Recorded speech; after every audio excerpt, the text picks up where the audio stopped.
Selamat datang di Novel Audioku Channel. Novel Audioku Channel akan memberikan cerita novel dalam versi audio dan teks. Silahkan menikmati cerita novel favorit Anda. Jangan lupa untuk subscribe karena subscribe itu sangat mudah bagi Anda dan sangat berharga buat kami. Mari kita lanjutkan kembali kisah novel Kekuatan Harvey York untuk bangkit bab 7091 sampai dengan bab 7094 bersama Novel Audioku Channel. Selamat mendengarkan. Masih bersama Novel Audioku Channel, mari kita lanjutkan. Bab 7091. Harvey York sangat malu saat ini, dia terbatuk, mengubah topik pembicaraan secara langsung, dan berkata sambil berpikir, Tuan Kota, meskipun saya tidak tahu apa yang telah Anda lakukan selama 10 tahun terakhir. Kembali pada saat kritis, apakah ini berarti Anda telah memperhatikan situasi Jie Cheng dalam 10 tahun terakhir? Perkembangan Jie Cheng di tahun-tahun ini, apakah itu niat Anda? Itu benar. Mendengar perkataan Harvey York, dengan kata lain, Wiley Sloan dan Michelle telah benar-benar melupakan menantu agung. Jejak keterkejutan melintas di mata Wiley Sloan. Mengapa menurutmu begitu? Suara-suara ini, bahkan untuk Anda, penguasa kota, sangat hormat. Jadi setelah Anda menghilang, orang-orang ini akan melakukan apa saja untuk mempromosikan Burion Chen. Tujuannya adalah untuk mendukung boneka yang dapat dikendalikan secepat mungkin. Burion Chen yang malang tidak mengetahui hal ini, dan dia masih menganggap dirinya hebat. Sebenarnya, tanpa orang-orang ini membantunya membuka jalan, dia tidak akan menjadi apa-apa. Wiley Sloan mengangguk dan berkata, kamu menyimpulkan di mana sumbernya? Harvey York menunjuk Michelle, dia harus menjadi kandidat terbaik untuk boneka itu. Jadi, bahkan jika ketika Anda berada di sana, orang-orang itu masih berbagi ranjang yang sama dengan Anda dan Jie Cheng. Burion Chen adalah pion lawan, tapi itu mungkin bukan pengait master pedang Anda, maksudku, Tuan Pedang. Mendengar pembicaraan Harvey York, Wiley Sloan menunjukkan ekspresi yang sangat berarti, dan kemudian dia meletakkan secangkir teh di depan Michelle, dan berkata, gadis baik, minumlah teh. Aku mengenali menantu ini, bagaimanapun kamu ingin mengejarnya, aku sepenuhnya mendukungnya. Dikatakan bahwa wanita mengejar pria, tapi aku tidak percaya. Makanan ini dianggap sebagai pertukaran formal antara Harvey York dan Wiley Sloan, itu juga merupakan ujian bersama bagi kedua belah pihak. Meski banyak hal yang tidak dibahas pada akhirnya, masalahnya adalah konsensus awal telah tercapai. Mengenai pembicaraan tentang menantu tertinggi, setelah Harvey York dengan sengaja menghindarinya, kedua belah pihak berhenti berbicara. Harvey York minum teh dan menikmati minuman, dan memiliki nafsu makan yang sedikit. Setelah makan, Harvey York meminta Michelle untuk meminjam mobil, dan kemudian dia akan mengunjungi aula seni bela diri di Longmen. Lagi pula, saya belum berkunjung selama beberapa hari, dan saya tidak tahu apa yang terjadi di sana sekarang. Tepat ketika Harvey York tiba di jalan di mana Budokan berada dan mulai mencari tempat parkir, ponselnya tiba-tiba bergetar hebat. Ini adalah ponsel pribadinya, dan hanya sedikit orang yang mengetahui nomornya. Harvey York ragu-ragu untuk beberapa saat, tetapi masih menghubungkan telepon, dan segera terdengar teriakan wanita yang sedikit sedih minta tolong, perwakilan York, tolong, tolong. Saya mohon Anda untuk membantu kami, sekarang hanya Anda. Harvey York sedikit terkejut, dan dengan cepat berkata, kamu siapa? Bagaimana kamu punya nomor telepon saya? Wanita itu dengan cepat berkata, perwakilan York, saya istri Guerra Perkins, dia ditangkap pergi, sekarang hidup dan mati tidak pasti. Tolong, tolong, Harvey York ingat siapa Guerra Perkins, dan berkata dengan cepat pada saat ini, bagaimana situasinya, tolong bicara perlahan dan jelas. Masih bersama Novel Audioku Channel, mari kita lanjutkan. Bab 7092, saya tidak bisa menjelaskan satu atau dua kalimat, saya di tempat parkir jalan pusat Jie Cheng. Perwakilan York, tolong, bantu saya. Nyonya Perkins berbicara dengan tergesa-gesa saat ini, suaranya dipenuhi kepanikan yang dalam. Meskipun Harvey York tidak tahu persis apa yang terjadi, dia tahu bahwa jika dia tidak punya pilihan lain, dia tidak akan meminta bantuan orang asing.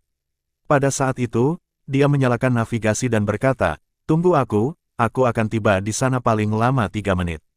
Segera, mobil Harvey York memasuki tempat parkir dan tiba di sudut yang relatif terpencil. Saat turun dari mobil, Harvey York memakai masker. Ketika dia membuka pintu, Harvey York dengan cepat melihat beberapa pria berbaju hitam mengepung seorang wanita di sudut.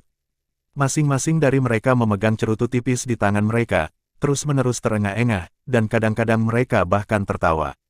Tidak jauh dari sana, ada beberapa satpam yang bertanggung jawab atas keamanan tempat parkir, tetapi satpam ini bersembunyi di sudut dengan gemetar saat ini, dan mereka bahkan tidak berani melihat ke sana. Dari sudut pandang ini, identitas pria berbaju hitam ini pasti luar biasa. Di belakang pria berbaju hitam, ada meja kopi. Seorang wanita berkemeja putih sedang duduk di sana sambil minum teh, gerakannya santai, seolah-olah ini bukan tempat parkir, melainkan klub pribadi. Dan ketika dia melihat Harvey York muncul, dia terlihat acuh tak acuh dengan sedikit jijik, dan pada saat yang sama membuat tanda untuk keluar. Jelas, dia tidak peduli jika ada yang melihat adegan ini, tapi dia tidak ingin ada yang mengganggu mereka. Harvey York sedikit menyipitkan matanya, dan menemukan Nyonya Perkins dari celah di kerumunan. Pada saat ini, seseorang menjambak rambutnya dan membanting kap mobil. Wajahnya bengkak, rambutnya acak-acakan, dan baju di tubuhnya robek. Orang bisa membayangkan apa yang akan terjadi padanya selanjutnya. Dan tidak jauh di belakangnya, seorang pria botak mencengkeram leher Nyonya Perkins dan mengangkatnya. Dengan ekspresi mesum di wajahnya, "Nyonya Perkins, kenapa kamu terdengar sangat baik? Tapi ingin menyiksamu dengan baik. Tapi aku takut aku akan mood dan menyiksamu sampai kamu tidak bugar." Pada saat itu, apa yang harus aku lakukan? Katakan padaku, jika Guerra Perkins itu sampah melihat wanitanya dibuat seperti ini oleh kami. Apakah dia akan berlutut di depan kami, memohon agar kami membiarkanmu pergi, dan kemudian mengambil apa yang kami inginkan? Sambil mengucapkan kata-kata ini, pria botak itu menamparkan wajah Nyonya Perkins dengan punggung tangannya. Nyonya Perkins memuntahkan seteguk darah dengan, "Wow," dan ada gigi di dalam darah. Tapi dia menahan diri dan tidak berteriak. Namun meski begitu, ada air mata di sudut matanya, dan seluruh tubuhnya gemetar. Melihat pemandangan ini, pria berbaju hitam ini tertawa lebih bahagia, dan mereka semua mencondongkan tubuh ke depan dan ke belakang. Harvey York melangkah maju saat ini, dan berkata dengan dingin, "Lepaskan." Mendengar suara Harvey York, Nyonya Perkins menoleh tanpa sadar, dan ada secercah harapan di matanya yang telah kehilangan amarahnya. Jelas, dia tahu betul bahwa tidak banyak orang yang bisa menyelamatkannya, tapi Harvey York pasti salah satunya. Mendengar suara omelan, dan melihat seseorang akan merusak perbuatan baiknya, pada saat ini, beberapa pria berbaju hitam berbalik pada saat yang sama, menatap Harvey York dengan mata serius. Masih bersama Novel Audioku Channel, mari kita lanjutkan. Bab 7093. Wanita yang sedang minum teh mengerutkan kening saat ini, jelas sangat kesal. Dengan kemunculan tiba-tiba Harvey York dan ikut campur dalam urusan usil seperti itu. "Nak, tidakkah kamu tahu bahwa kamu tidak ingin memetik bunga liar di pinggir jalan, dan tidak keberatan dengan hal-hal usil di pinggir jalan?"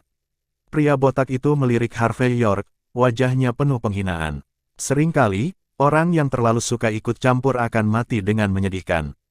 Saat berbicara, pria botak itu melambaikan tangannya dan memimpin dua orang untuk bergegas maju, jelas untuk memberi pelajaran pada Harvey York.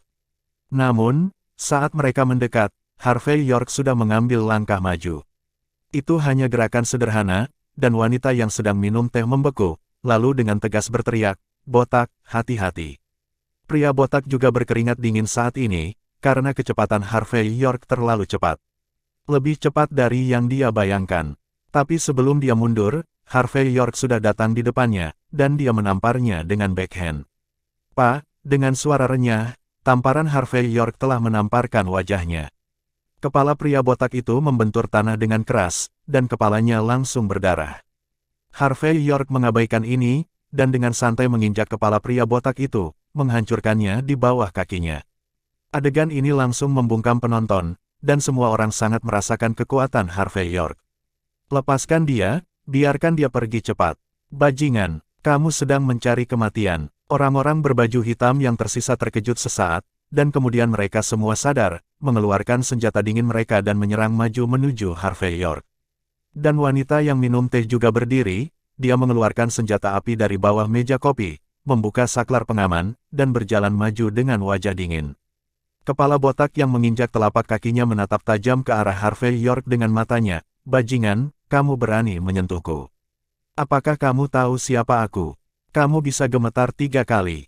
Siapa kamu? Jika kamu melakukan sesuatu padaku, kamu ingin seluruh keluarga mati. Berpikir bahwa dia memiliki pendukung besar, pria botak saat ini bahkan lebih mencengangkan. Aku akan memberimu 3 detik untuk melepaskanku, lalu berlutut di depanmu dan bersujud. Juga, kamu harus memotong tangan yang baru saja menamparku dan kaki yang menginjak kepalaku. Jika tidak, aku ingin kamu mati. Dan wanita yang memegang senjata api mengguncang senjata api di tangannya saat ini, wajahnya yang cantik penuh dengan ketidakpedulian. Anak muda, aku berhutang padamu untuk tidak tahu.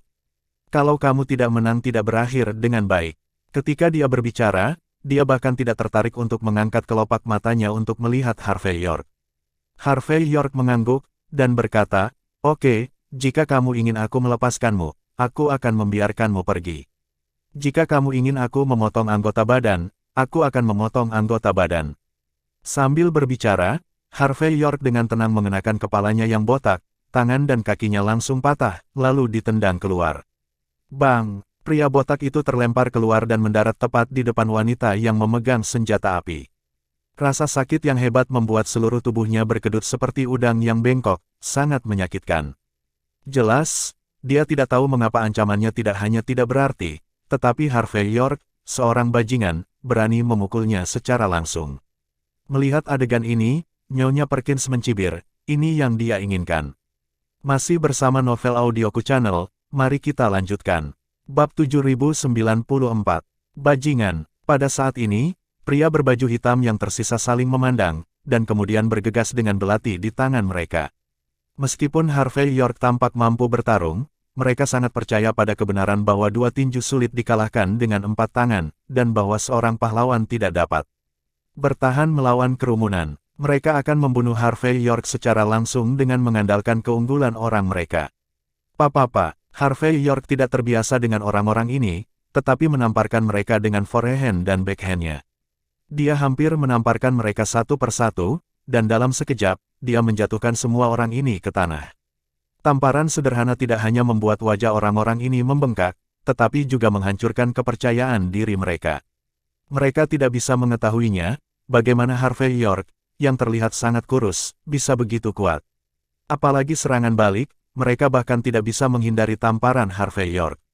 Wanita yang memegang senjata api dengan tajam mengarahkan senjata api ke arah Harvey York, dan berkata dengan suara dingin, bajingan, kamu bahkan tidak tahu siapa yang kamu sakiti. Kesalahan macam apa yang kamu buat?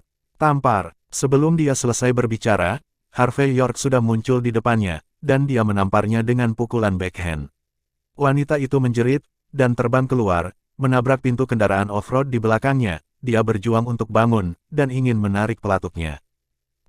Harvey York melangkah maju dan menamparkan lagi, wanita itu langsung terkejut, dan senjata api di tangannya langsung dijatuhkan. Namun meski begitu, hatinya masih penuh dengan keengganan. Pada saat ini, dia mengertakkan gigi, menatap Harvey York, dan terus mengancam, saya Marian dari Istana Hiburan Bay. Apakah kamu memiliki kemampuan untuk menyentuhku lagi? Harvey York menamparkan Marian lagi dengan ekspresi acuh tak acuh, dan wajah Marian hampir terbang. Aku mengacaukanmu lagi, ada apa? Apakah Istana Hiburan Bay luar biasa? Marian gemetar, bos kami, tapi... aku tidak peduli dengan bosmu. Siapa itu? Harvey York menamparkan Marian lagi, kali ini langsung membuat Marian pingsan. Setelah menyelesaikan aksinya, dia memanggil Diego Chen. Dibandingkan dengan Michelle dan Yeri Gosing, Diego Chen tidak hanya pemimpin Jie Cheng, tetapi juga telah mengembara di lingkaran dalam selama ini. Ini adalah cara tercepat dan ternyaman baginya untuk menangani beberapa masalah dan menanyakan tentang beberapa berita. Setelah melakukan panggilan telepon, Harvey York membawa Nyonya Perkins ke aula seni bela diri Longman, menempatkannya di halaman samping, dan menemukan obat untuk dioleskan pada Nyonya Perkins.